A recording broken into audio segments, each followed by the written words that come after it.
Bonjour peuple de Dieu, bonjour frères et sœurs. Je voudrais vous remercier à tous ceux qui sont abonnés à ma page sur YouTube. Je dis merci, merci beaucoup.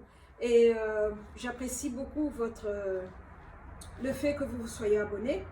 Et quand je regarde les statistiques que YouTube m'envoie, je vois que beaucoup regardent sans s'abonner. S'il vous plaît, quand vous regardez, pouvez-vous vous abonner? J'ai besoin de plus de membres abonnés. Mais non seulement ça, je vous encourage de partager des vidéos, de les partager au maximum dans le public francophone. Cette semaine qui vient, je vais commencer une série en anglais pour les anglophones. Mais mon souci, ma douleur était pour le francophone, l'Afrique francophone, parce que nous avons beaucoup de problèmes.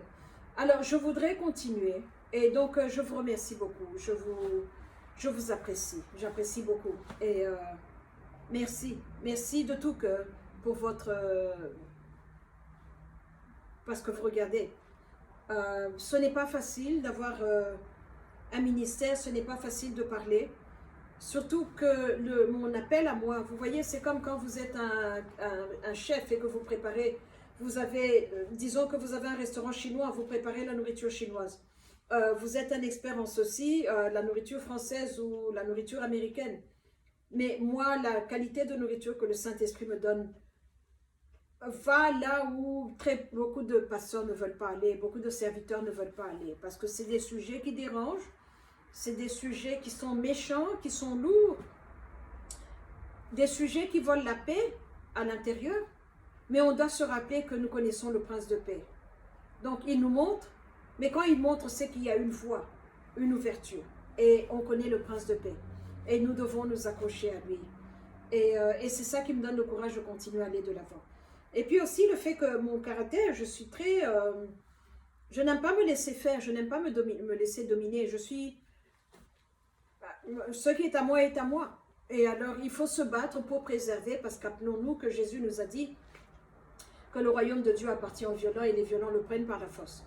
Et dans ce cas-ci, ce n'est pas... C'est à nous, donc nous devons le reprendre.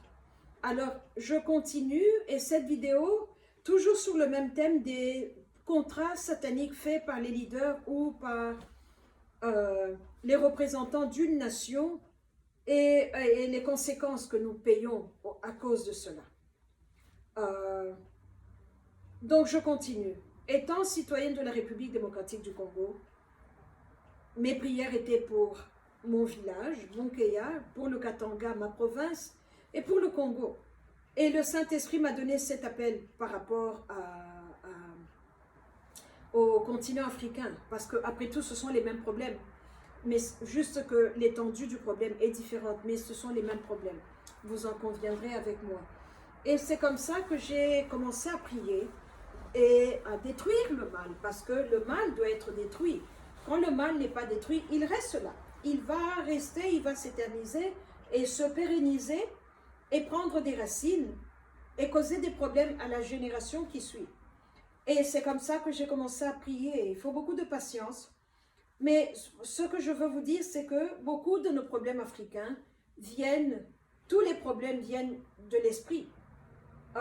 Tous les problèmes viennent de la dimension spirituelle. Et donc, dans le naturel, nous ne voyons que la conséquence de ce qui a été fait. Alors, dans ce contexte ici, je ne peux pas, peut-être 10 vidéos ne suffiront pas pour vous dire le mal que j'ai détruit par le Saint-Esprit. Hein. On est une équipe, il est au-dessus, je suis en bas. Je ne suis qu'une bouche, je ne suis qu'un instrument. À lui revient la gloire, à lui revient tout honneur, à lui revient toute louange. Et surtout que la force est à lui, la force vient de lui. C'est lui qui vient, qui détruit, c'est lui qui vient, qui est... La parole de Dieu est vivante et efficace. Donc c'est sa parole. Je n'utilise que la parole quand il me la donne et qu'il me dit « go », then I go. Mais je suis juste servante. Et je partage avec vous. Donc les choses que je vous dis ne sont pas nouvelles. Elles ont eu lieu il y a 16 ans, il y a 17 ans. Donc c'est de la vieille histoire, mais qui peut vous paraître nouvelle à vous. Mais je partage avec vous pour que vous puissiez savoir qu'il y a ce genre de problème ici sur Terre. Que vous puissiez voir, parce que J'ai étudié à l'école française, la culture française. Je rêve en français. Je suis plus à l'aise en français. Il y a le Kisanga qui est ma langue, mais même quand je prie, je parle au Saint-Esprit, il m'est difficile de finir une prière dans ma langue maternelle en Kisanga pendant 1 heure sans entrer dans le français. C'est à ce point-là que nous avons été influencés par la langue française. Et je suppose que si vous allez chez les anglophones, ils vont vous dire la même chose. Pour moi, le Saint-Esprit me parle en français, il me parle en swahili, il me parle en Kisanga. Il n'est pas limité par les langues. Mais le problème qu'il est celui-ci. Retournons à la conférence de Berlin. 14 rois africains se sont assis, il y avait des observateurs. Il y a eu des pays qui n'ont pas voulu avoir une terre sur le continent africain, ça ne les intéressait pas. À cette époque-là, leur économie était bien, ils ne voyaient pas le besoin d'avoir une terre ou une main mise sur une portion de la terre africaine. Mais pour ceux qui ont voulu avoir une terre africaine, particulièrement pour Léopold II, je suis en train d'écrire un livre là-dessus. Léopold II qui a voulu à tout prix avoir le bassin du Congo parce qu'il venait d'envoyer Jules Cornet et l'équipe qui sont partis d'El Commune, qui sont partis, ils ont vu ce que le Katanga était, ils sont entrés par la Tanzanie et ils sont revenus, ils ont appelé cela un scandale géologique. Quand ils lui ont dit, c'est là où Léopold II a appelé ses cousins les rois et ils ont fait la conférence de Berlin.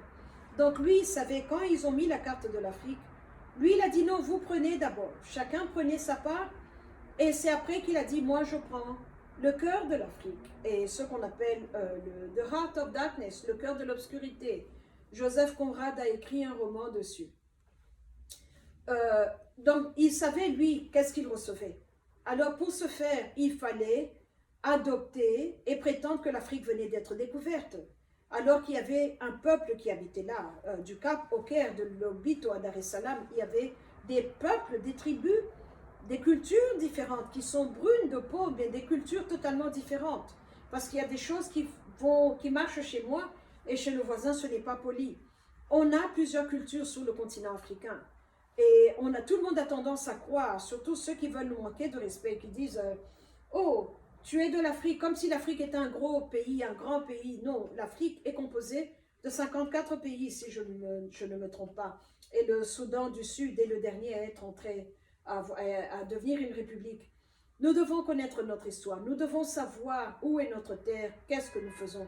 Parce que la terre, telle qu'on nous a montré à l'histoire, dans l'histoire, le continent africain est 2,5 fois plus grand que cela. Et alors, il y a eu un programme spécifique qui a été établi pour nous ramener en bas, pour nous briser notre propre self-confidence, notre confiance en soi. On nous a dit qu'on n'avait pas de philosophie, on n'avait pas de culture, on était un peuple arriéré, primitif. Et d'ailleurs, on est noir. Et on est vilain. Les lèvres, les cheveux, les gros nez. Je suis en train d'étudier Blumenbach. Je vais faire une vidéo sur lui. Les études qu'il faisait de mesurer le crâne, l'espace entre les yeux, le nez et tout ça pour voir qui était africain et qui ne l'était pas. Il a emmené le racisme à un autre niveau. Il en a fait une science. Et tout ceci pour...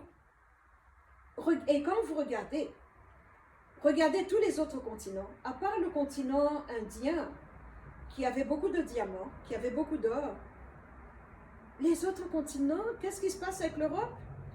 La Russie a le gaz, il y a beaucoup de pierres précieuses en Russie, le Canada a beaucoup de diamants, le Moyen-Orient a le pétrole, mais regardez toutes les autres richesses que nous avons sur le continent africain. Dieu s'est assis, il a eu le temps de mettre des choses sur le continent africain. Donc ça veut dire qu'il avait un plan merveilleux pour nous, parce que je le connais. Il est un Dieu qui est méthodique, il est stratège, il ne dépense pas les choses. C'est pour ça qu'il est le Dieu de toute la création. Mais quand vous regardez donc, à l'époque de la conférence de Berlin, l'Europe avait besoin de l'Afrique. Ils avaient besoin de la terre, mais pas des êtres humains. Ou après, ils se sont dit, on a besoin de la terre, mais alors qu'on puisse dominer les êtres humains. Puisque le commerce triangulaire avait déjà commencé. Un peu plus, un peu moins. Mais quand vous regardez donc, que serait l'Europe de l'Ouest sans le continent africain? Alors pour ce faire, ce grand continent, l'Europe est petite. La population africaine est plus nombreuse, l'Europe ne l'était pas. L'Europe avait besoin de richesses, l'Afrique avait besoin de richesses. Alors il fallait créer des stratégies pour emprisonner l'intelligence, emprisonner la tête, garder la tête en bas et que les Africains ne puissent pas se rappeler de qui ils étaient, ni qu'ils étaient des Bantous, des êtres créés par Dieu en premier, et qui nous a créés comme ça, avec nos afros, avec la peau brune, avec les nez et les lèvres que nous avons. Donc maintenant, mon travail à moi, c'est de, après avoir compris tout ça, c'est de revaloriser le peuple africain, partout où il est. Le revaloriser, lui dire que tu as du prix aux yeux de Dieu, que ce n'est pas avec l'esclavagisme que ton histoire a commencé. Alors, pour ce faire, donc, il fallait dominer, il fallait faire des études stratégiques. Regardez, si vous allez dans les colonies sur le continent africain, comment les Anglais ont emmené leur mentalité anglophone, les Belges leur mentalité belge, les Français leur mentalité, et les Allemands ainsi de suite, là où ils ont été. Mais quand vous regardez tout cela, la substance de tout ça, c'était quoi? Ce que l'Afrique avait à offrir. On avait besoin de ce que l'Afrique avait à offrir. Alors c'est comme ça que vous voyez des politiques qui sont là jusqu'à présent, où les minéraux africains doivent être emmenés en Europe pour être traités en Europe et être revendus, ramenés en Afrique avec un prix, avec ceci, des taxes qui n'ont pas de sens. Et tout cela doit finir. Tout cela vient de la tête parce que c'est une forme d'esclavagisme qui a été spirituelle, qui a été mentale et maintenant qui est là, qui nous cause des problèmes jusqu'à aujourd'hui. Or, nous sommes nombreux à avoir étudié, nous sommes nombreux à avoir eu des diplômes chez eux. Donc on sait, moi je peux vous dire comment un Français pense. Je peux vous dire comment les stratégies qu'ils ont en place pour nous faire du mal, parce que ça nous fait du mal. Ça nous fait du mal. Alors maintenant, quand vous regardez, cette façon qu'ils ont eu vers 1962 d'ouvrir la porte aux Africains pour entrer dans les loges européennes, ce ne sont pas des loges européennes, les loges se trouvent en Europe, mais les loges ont été créées par l'Égypte, que ce soit la Rose-Croix, la franc-maçonnerie, tout ce qui est ésotérique est venu de l'Égypte et c'est parti de là. Donc du côté de Dieu, nous sommes coupables, nous, le peuple brun, d'avoir créé une chose pareille. Et arrivé à un niveau, on s'est donné à Satan totalement, et qui lui, nous savons, ne peut pas être loyal parce qu'il n'est pas loyal. Quand il en a eu assez par la personne d'Alexandre le Grec, ou que eux, les Blancs, appellent Alexandre le Grand, il est venu en Égypte et il a brûlé la bibliothèque d'Alexandrie et il a pris tous ces livres-là qu'il a ramenés en Europe. Tout ce qui pouvait être pris a été emmené. Les prêtres égyptiens ont été emmenés en Europe. Et c'est comme ça que vous voyez tous ces symboles ésotériques qui sont égyptiens dans la franc-maçonnerie, dans la Rose-Croix, dans tous les systèmes ésotériques, tout est venu de l'Égypte. C'est un péché, un problème que nous avons commis devant notre Dieu, un péché que nous avons commis. Mais entre-temps, les Européens ont eu le temps d'étudier la science, d'étudier la sagesse. Mais la Bible nous dit dans le psaume 14 que là où il y a la sagesse sans Jésus, c'est de l'idiotie, foolishness. Et ils ont étudié cela, ils ont bien maîtrisé cela. Et à des périodes bien spécifiques, ils ont besoin de faire entrer des noirs, emmener le sang noir dedans. Par le sang noir, c'est cette chose qui... Je retourne à la cuisine parce que j'aime beaucoup faire la cuisine. Qui fait que quand vous avez une personne brune dans votre assemblée religieuse, que ce soit religieuse pour Christ, religieuse pour l'ennemi, la personne brune emmène quelque chose parce qu'on a le souffle de Dieu en nous. On résonne différemment, et je ne suis pas dans les sciences des vibrations ou du son, mais on résonne différemment. La louange faite par une assemblée africaine est différente. La prière, la soumission, c'est pour ça qu'on comprend une chose, on y va totalement. Ils ont besoin d'incorporer des Noirs. Et quand ils ont incorporé des Africains dans leur science qui était devenue des loges européennes, cela a été le malheur de l'Afrique. C'est l'une des raisons pour lesquelles je ne peux pas être occultiste, parce que celui que le Fils de l'homme a franchi est affranchi en vérité. Vous connaîtrez la vérité vous affranchira. Et quand Jésus vient, quand le Saint-Esprit vient, l'Esprit de vérité, et qu'il vous donne un courage et une audacité, a boldness que vous avez qui ne vient pas, qui n'est pas humain. Il met ça au-dessus de vous. Alors quand il vous dit parler, vous devez parler, mais quand vous appartenez à des loges, que vous soyez un pasteur qui appartient à des loges ou un politicien, on vous garde dans comme un cheval qui a des œillères, vous ne faites pas regarder à gauche ou à droite. Vous dites ce qu'on vous dit de dire, vous faites ce qu'on vous dit de faire. Vos actions sont déterminées par les grands frères. Et cela est un problème parce qu'on ne peut pas être un atout utile dans les mains de Dieu si on veut plaire à l'homme d'abord au lieu de vouloir plaire à Dieu. Parce que Dieu nous l'a dit, il est un Dieu jaloux. Donc, la conférence satanique de Berlin, comme moi je l'appelle, a créé beaucoup de problèmes. Beaucoup d'ossements, beaucoup de têtes, beaucoup de cœurs, beaucoup d'organes corporels de nos rois africains sont encore dans les cours européennes, au moment où je vous parle. Quand vous avez tué quelqu'un une fois, il est mort. Quel plaisir avez-vous, à moins que ce soit un plaisir malin, donc il vient de Satan, de lui ouvrir la poitrine, arracher le cœur, arracher les organes masculins, faire ceci, cela, et vous l'emmener en Europe. Pour faire quoi? D'autres cérémonies, des cérémonies. Mais quand vous avez le roi d'un endroit et que vous avez ses organes, ce qu'on appelle dans le langue bantou bijimba, des bijimbas de ce roi, vous pouvez les utiliser maintenant contre les enfants de ce roi, contre la tribu de ce roi, contre la nation d'où ce roi est venu. Et vous pouvez, au travers de cette personne, causer des problèmes à ces peuplades-là. Donc, je vous parle, c'est une onction qui est donnée par Dieu parce que elle ne vient pas le premier jour quand vous entrez dans la famille de Christ, vous claquez les doigts, on vous donne l'onction d'aller pouvoir se battre à ces auteurs-là. Mais il y a un besoin de cela, tout comme nous avons besoin de quelqu'un qui est équipé par Dieu, qui va aller prêcher l'évangile dans des termes simplistes pour parler aux vendeurs d'arachides de quoi. Nous avons besoin de quelqu'un qui va aller prêcher l'évangile de Jésus au président de la République, aux grands de ce monde. Quelqu'un qui peut avoir accès à la table des grands, leur parler de Jésus aussi, parce qu'ils ont besoin d'entendre la vérité, que la vérité, la lumière est déjà venue dans le monde. Elle est venue la première fois et nous attendons la deuxième venue. Et c'est comme ça que nous voyons que beaucoup de politiciens africains sont encore perdus. Ils ne sont pas sauvés, sauvés en esprit et en vérité.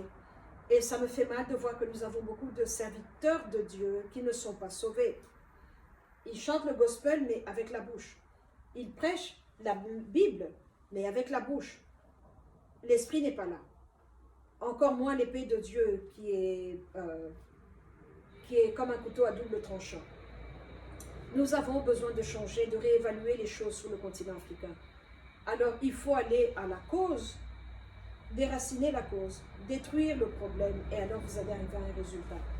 Et la conférence satanique de Berlin nous a fait beaucoup de mal. La conférence a fait que beaucoup de problèmes ont été initiés là, et nous commençons là, donc comme une voiture que vous commencez, et nous sommes encore en train de payer le prix aujourd'hui.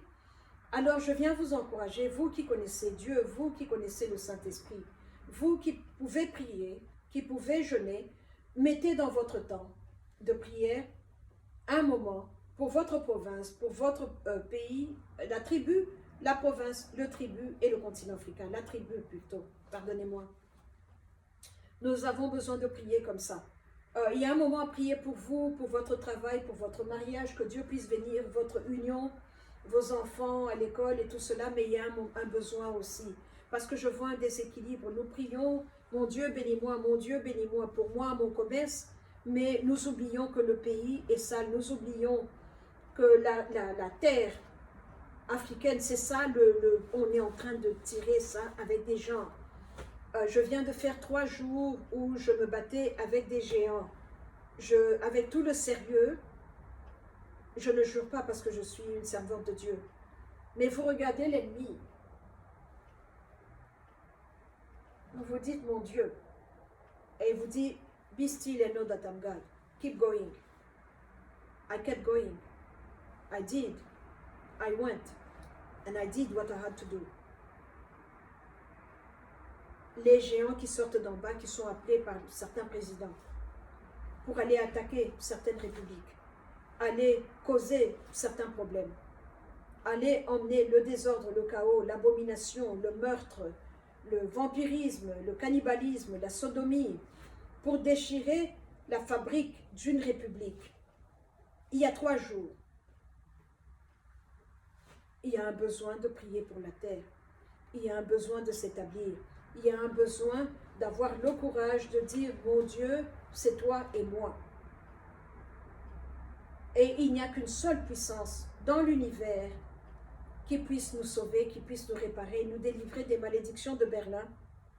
C'est des paroles qui ont été proclamées et qui résonnent dans l'atmosphère jusqu'à aujourd'hui. Alors il faut que quelqu'un se lève proclamer le contraire pour détruire cela. Les alliances de ces 14 rois sont là, et maintenant il faut quelqu'un qui a une alliance avec Dieu, qui peut se mettre là, et venir casser et détruire. C'est comme ça que nous allons nous en sortir. C'est comme ça que nous nous en sortons. C'est comme ça que nous allons de l'avant. C'est comme ça que nous devenons émancipés. Voilà ce que je voulais partager avec vous. Il y a un besoin de prier pour la terre. Prier une prière possessive, dire Dieu m'a mis sur le continent africain. Pourquoi est-ce qu'il ne m'a pas fait naître au Japon? Donc, je bénis les Japonais. Quand ils me donnent la carte du pays, je prie pour les Japonais. Vous avez vu, je prie sur la carte africaine. Je continue à prier pour l'Afrique. Cette carte-là est dans ma Bible, la grosse Bible que j'ai là. Je bénis le continent africain, je bénis le peuple africain. Mais il faut refuser certains problèmes. Alors maintenant, il faut se prendre en charge par la prière, par les jeunes, parce qu'il y a une qualité de démon qui ne part que par le jeûne. Dire te lier ne suffit plus. Parce que vous avez des Congolais dans le Congo qui ont accepté d'être collaborateurs à ceux qui veulent la destruction du Congo. Vous avez des Congolais dans le Congo qui ont accepté la balkanisation du Congo. Vous avez des Congolais dans le Congo qui ont accepté de continuer, que le sang continue à être versé et que certaines républiques peuvent prendre le sang des Congolais tués et l'offrir à Satan comme offrande pour plus de force, pour plus de bénéfices.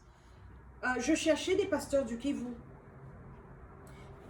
Béni, je prie avec Béni. Je pleure avec Béni. Je pleure avec toutes les mamans violées. Je pleure avec tous les papas sodomisés. Je pleure avec tous les enfants violés, même ces grands-mères de 85 ans qui sont violées. Je prie, je pleure avec elles. Je pleure pour... Là où il y a des pleurs, je pleure avec vous. Là où il y a des prières, je prie avec vous. Là où il y a besoin de jeûner, je jeûne. Là, je suis en jeûne avec vous. Par solidarité pour la nation congolaise, solidarité pour la famille chrétienne, par sens de devoir. Arriver à une certaine hauteur avec Christ, là où il y avait besoin de porter jugement, on doit porter jugement.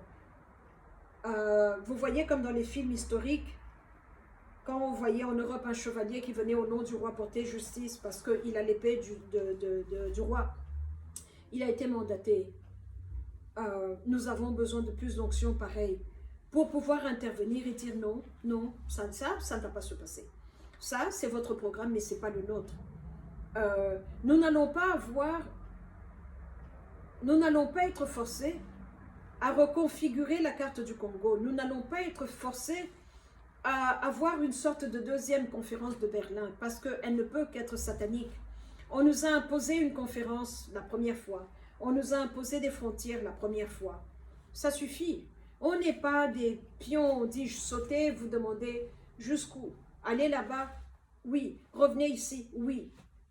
Nous avons un atout que les Africains à l'époque de 1884 n'avaient pas. Nous avons étudié chez eux. Nous pouvons contrecarrer leurs actions par la prière parce que nous connaissons le juste juge, le roi des rois. Il est juste, il est droit, il est fidèle. Il faut juste aller vers lui, il faut prier, il faut pleurer, il faut pétitionner, il faut jeûner et il faut refuser. Il nous a donné ce cadeau qui s'appelle Free Will, le libre choix. Voilà comment nous devons procéder, voilà comment je procède, je viens vous encourager. Mais les malédictions de la conférence de Berlin continuent. Alors vous avez des présidents africains qui sont totalement occultistes, qui ont perdu leur humanité Quand il ferme la porte, il a des sabots aux pieds, il n'est pas un être humain. Je ne vais pas citer les noms, mais c'est une main européenne, mais qui a mis la main de ce président noir parce qu'il a été incorporé, et nous voyons la main noire, mais qui continue à faire les desiderata de l'Europe, qui continue à créer des problèmes au continent africain, au peuple africain. Et Dieu est bon, il est juste, il est fidèle. Et nous le connaissons. Voilà ce que je voulais partager avec vous. Les effets de la conférence de Berlin. Excusez-moi. Nous devons réévaluer la façon dont nous prions. Il faut grandir en Christ. On ne peut pas prier tous les jours, demander une voiture, une voiture, une voiture. Oui, c'est bien les voitures, on a besoin des voitures. Je suis en train de demander une voiture moi aussi. Mais il y a un temps pour la voiture et il y a un temps pour la terre. Cette belle terre que Dieu nous a donnée. Je refuse de voir une forme d'apartheid venant d'un groupe d'Africains vers un autre Africain. Je refuse de voir la domination de tous ces Chinois qui viennent dominer l'Afrique. Venez faire le commerce. Je ne suis pas contre le commerce. Venez faire le commerce. Venez ouvrir vos business. Mais pourquoi est-ce que vous n'engagez pas beaucoup d'Africains? Pourquoi est-ce que vous importez la main-d'œuvre aussi? Pourquoi ne pas apprendre aux Africains à travailler pour générer des jobs pour le public africain? Quand les Indiens viennent, qu'ils viennent travailler, mais qu'ils puissent respecter l'Africain. On ne peut plus retourner en arrière ou, comme on disait à nos frères ici, que à l'époque coloniale, mon père me disait que dans la ville de Lubumbashi, les Africains n'avaient pas le droit d'aller construire là où ils voulaient, même quand ils avaient l'argent, ils n'avaient pas le droit d'aller là où ils voulaient aller. Après 18 heures, il y avait une certaine curfew. Il fallait une sorte de passeport pour montrer pourquoi tu étais encore en ville alors que tu es un homme noir. Dans le Congo, dans la ville de Lubumbashi, et à Léopoldville aussi, cela a été le cas. Nous devons revoir les choses et aller avec cette stratégie. On veut nous imposer une certaine façon de voir, de faire, oui, mais dans nos termes, parce que c'est notre terre. Nous savons ce que nous emmenons à la table. Nous savons ce que nous valons. On ne peut plus nous mentir. Je suis gémologue. Je sais combien de gemmes sont dans le Congo. Je peux grader un diamant. On sait où est le cuivre, on sait où est le coltan, on sait où est le cobalt, on sait où est le gaz, on sait où est ceci. Nous sommes une nouvelle des Africains 2.0, 2.0.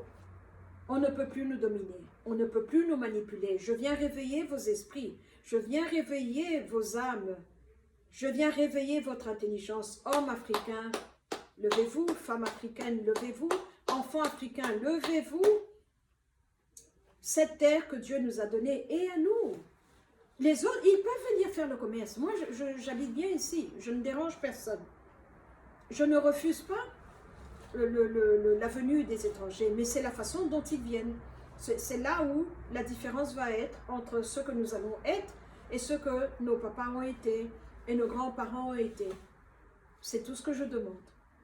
Dieu a donné à chacun sa terre et que les Africains doivent se réveiller et avoir leur place à la table des grands aussi sur le continent africain, avoir leur mot à dire sur la production des choses, comment est-ce que les choses vont être, à couper le cordon ombilical, à couper cette dominance, cette domination, cette manipulation qui nous vient de l'Europe, qui nous vient de tout le monde. Tout le monde croit qu'ils ont quelque chose à dire, tout le monde croit qu'ils pensent mieux que nous, qu'ils réfléchissent mieux que nous. Et alors à cause de ça, ils mettent des personnes qui ne sont pas à la hauteur, à la tête des pays, et ces personnes-là nous font paraître, nous tous, collectivement comme si on était des idiots, collectivement comme si on était des personnes qui ne pouvaient pas penser. Alors que ce n'est pas vrai. Nous avons beaucoup d'intellectuels. Et ce, dans toutes les branches, dans toutes les républiques africaines. Nous avons des personnes qui ont étudié, qui ont été à l'école. Alors, mettons notre savoir-faire sur la table. Offrons notre intelligence, nos cerveaux, le bagage intellectuel, offrons-le pour le bien de l'Afrique. Pour le bien-être de l'Afrique. Voilà ce que je voulais partager avec vous. Les malédictions de Berlin qui continuent. Et Dieu est bon. Et il est assis sur le trône et c'est ça qui est le plus important. Merci beaucoup.